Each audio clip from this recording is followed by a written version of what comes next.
Hello नमस्कार नूतन रोषे को आपण को स्वागत जनाऊँगी। आज आम बनैबा पालंग कोफ्ता।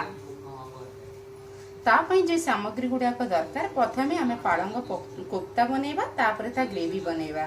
मुझे किसी पालंग नहीं जाऊँगी मु फास्ट या सफा करके काटिकी रखी। आवश्यक अनुसार लुण शाग अच्छी तेणुपाई आम कम लुण पकेबा। लंका गुंड धनिया गुंड गोटे स्पून देखु गरम मसला टिके बेसी आम मसला पकेबानी आमचूर पाउडर टिके धनिया पत्र कम पकेबा पियाज टिके कारण आम यहाँ ग्रेवी भी यूज करवा तो बेसी पकई कि बेसी भल लगे। यहाँ हूँ सब्जी मसला टिके पकईले आवश्यक अनुसार मुझे जमी बाइंडिंग हम से अनुसार मु बेसन पकईदेवी। आम टिके टिके करके गोलेबा को ऑलरेडी आधे पानी टिके लगी से एमती गोलेले आम टिके पानी ऐड करवा।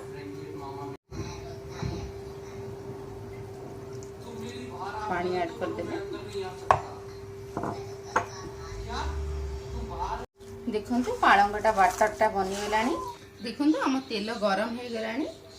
आमे पालंगर कोफ्ता गुडी को छाणी देबा।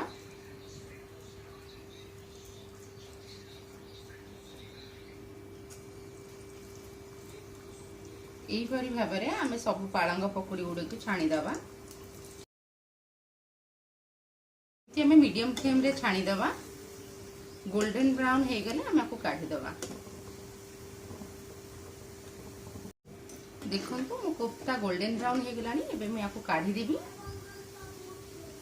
टिश्यू पेपर रे काढ़ी देबी मो एटा।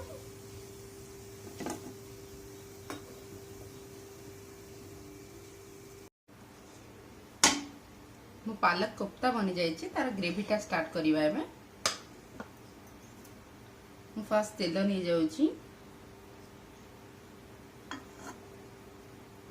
तेल गरम हो गलानी। मु दुईटा लंका सुखिला लंका छोट तेजपत्र टिके जीरा गोली मरीच गुजराती पकईदेवी। पियाज नहीं जावा।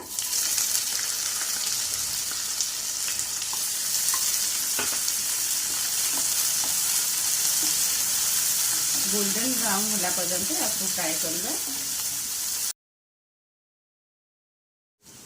देखंतु पियाज गोल्डन ब्राउन होगा को आसलानी।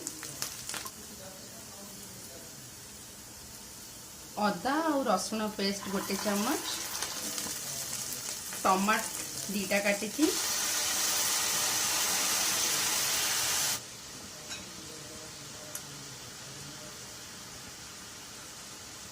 2 चम्मच धनिया गुंड पकाउछि। गरम मसला आधा चम्मच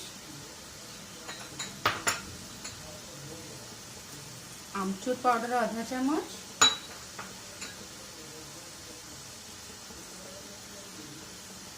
करी मसला आधा चम्मच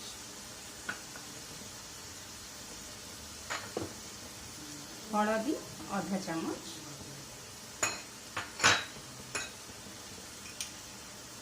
लंका गोटे बड़ चम्मच पकाउछि काश्मीरी लंका में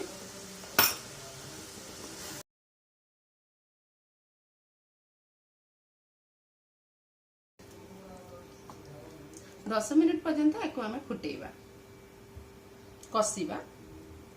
देखंतु मो मसला कसी हो गलानी। मु तेजपत्र और लंका काढ़ी की रखी ताकू आमे गैस बंद करके 10 मिनिट ठंडा हवा को देबा। तापरे याकू आमे मिक्सी रे पकेकी ग्राइंडिंग कर देबा। देखंतु एबे आमे मसलाटा को मु ग्राइंडिंग कर देछि। याकू एबे आमे पकेकी आउ थरे पुनी ग्रेवी बनेबा। देखंतु मु मसलाटा को ग्राइंडिंग कर देछि। ग्राइंडिंग कला परे टिके पानी ऐड कर देछि। हमको आउ टिके पानी भी दरकार हबो। आम लंका और तेजपत्र मु जोड़ा बाहर करछि सेटा मु पके दोछि। टिके पानी ऐड करके हमें 5 मिनिट को फुटे देबा। तापर हमर पालंग कोफ्ता गुड़ा को पके देबा या भितरे। देखंतु मसलाटा मोर पूरा फुटी आसलानी ग्रेवीटा। या धरे हमें लूण जे आमर पालक कोफ्तार ऑलरेडी लूण पड़ी एते जेतिकी लूण आमर आवश्यक आम से पकेबा।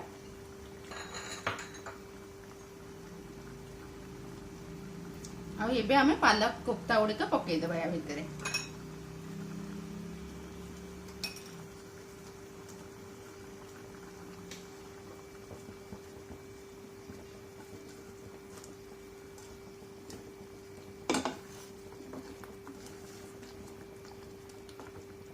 बनी जाइए आमर पालक कोफ्ता।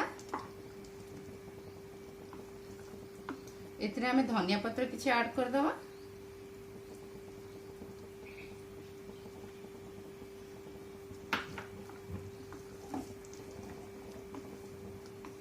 या को 5 मिनिट फुटे की पुणी आमे सर्व करिबा। देखंतु हमर पालक कोफ्ता बनी जाइए। एबे आमे याको सर्व करिबा।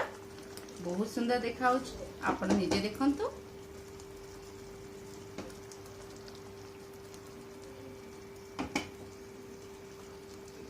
जदि आपन को मो रोसेईटा भल लागुछि तेबे सब्सक्राइब और लाइक करिया को जमारे भी भूलिबे नहीं।